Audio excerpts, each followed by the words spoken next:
Hi there, this is Jill from Rolling Harvest with another episode of What's Cooking. Today we're going to be preparing a peanut stir fry with our featured produce of the week, cabbage.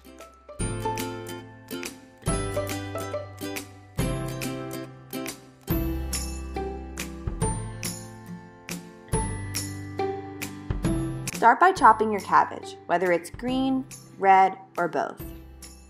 Then, cut your carrots into matchsticks and include any other veggies that you desire, such as green beans or broccoli.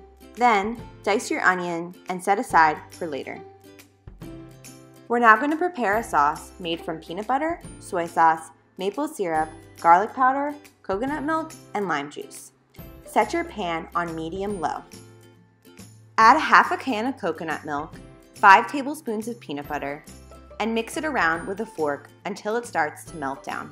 Add 2 tablespoons of soy sauce, 3 tablespoons of maple syrup, a squeeze of lime juice, and a shake of garlic powder. Now continue to mix the sauce until it becomes a creamy, smooth consistency. Heat a large pan on medium-high and add some olive oil. Add the onion and garlic and allow to cook until fragrant. We're now going to add the veggies in a specific order for optimal cooking.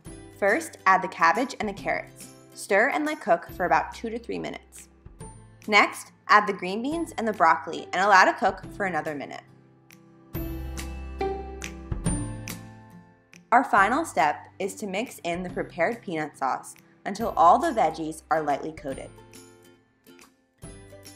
And there you have it, a delicious meal to make when you have some cabbage to spare. You can serve this with a desired grain and/or protein.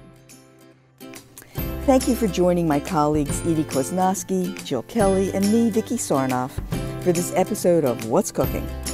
Please check out our website at www.rollingharvest.org for more information about Rolling Harvest Food Rescue.